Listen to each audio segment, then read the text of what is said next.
Today, we're going to talk about how to build muscle and stay lean.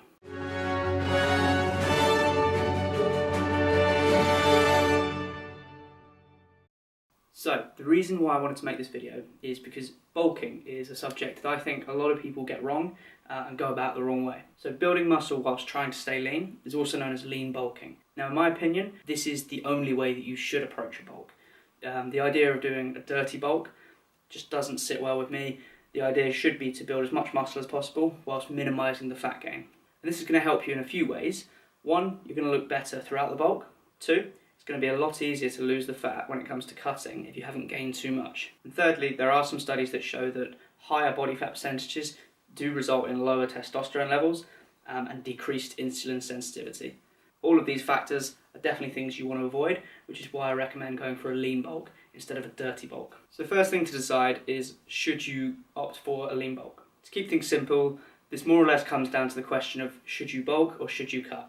Now, while there are no set rules on this, personally I wouldn't recommend going for a bulk if you are over 20% body fat for a guy and over 25% body fat for a girl. If you do sit within those ranges, the first thing I'd recommend is decreasing your body fat for a guy down to about 12 to 15%, for a girl 18 to 22%. Again, these are not exact numbers, these are just a rough estimate, and this is just my recommendation. However, if you are at body fat percentage of about 12-15% for a guy, then that is, in my opinion, the perfect time to go on a lean bulk.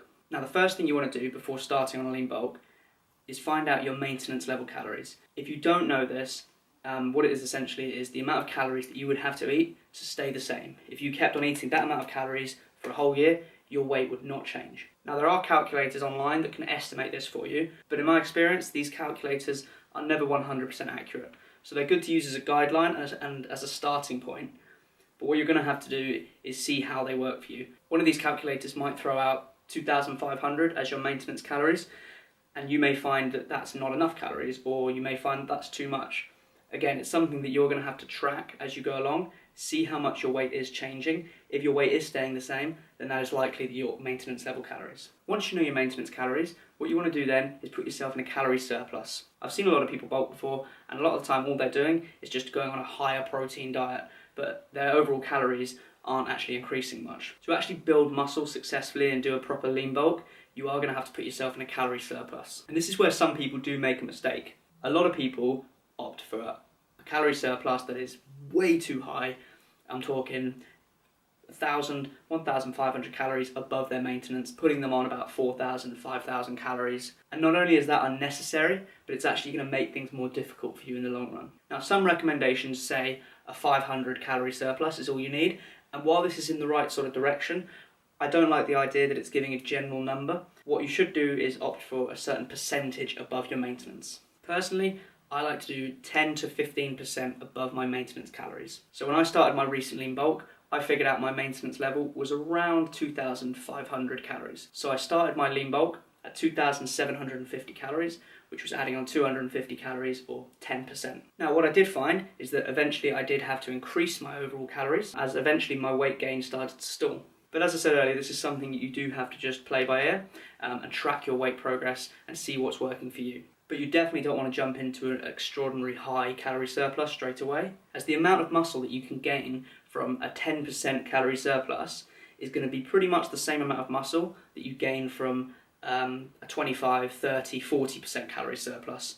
The only difference between the two is the higher calorie surplus is not only going to gain a certain amount of muscle, but you're also going to gain more fat. Not only is this just completely unnecessary, as the whole idea of a bulk is to build muscle, but it's going to make it much more difficult for you when you do your cut. And the next point I want to cover is making sure that you track as much as you can. What I recommend, and this goes exactly the same for someone who's cutting, weigh yourself every day, but take an average of the 7 days. The point of this is that any random days that are up or down are going to be cancelled out if you take an average of the week. By looking at the weekly average, you can actually see if there's progression being made. And as I said, this applies for people who are cutting as well. Another thing to track is your strength gains. During a lean bulk, you want to make sure that you're progressing on your main compound lifts, so your bench press, squat, deadlift, barbell rows, whichever exercises you've chosen to do as your main lifts. You want to make sure you're progressing.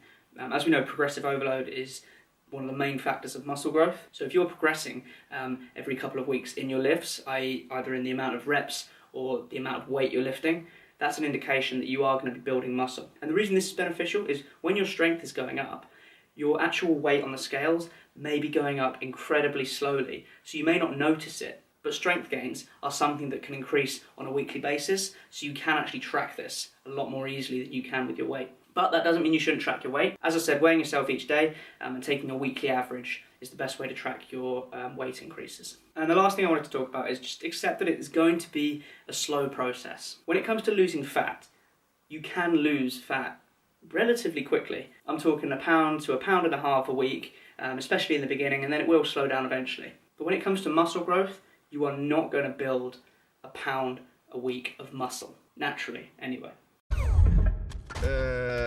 Have you been juicing? A little vibranium cocktail?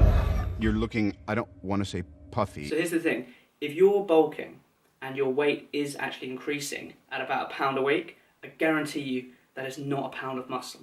It's likely to be some from excess water, or in the worst case, excess fat. And if that is happening, then what you're likely doing is putting yourself in too high a calorie surplus. But muscle gain is a slow process. While there's no set amount of how much muscle you can or can't gain, a good way to look at it is in your first year of lifting, you can gain 15 to 25 pounds of muscle if you've got a good program and your nutrition is on point. From then on, it's likely to halve every single year. So for someone like me who's gone past the newbie gain stage, I'd be happy if I could gain 5 pounds of muscle over the next year. Again, it's not always going to be exactly that, it's going to differ for everyone. The way I make sure I go about it is that I only put myself in a small calorie surplus and adjust when needed, and I also track my strength gains to see that I'm improving in that area. It's also worth noting that it's good to take progress pictures, just so you can see the difference visually in the mirror. If I compare my pictures from 6 months ago to the present day, there's a clear sign of muscle growth and some level of fat increase as well, but not so much that it's going to be difficult to get rid of when it comes to a cut.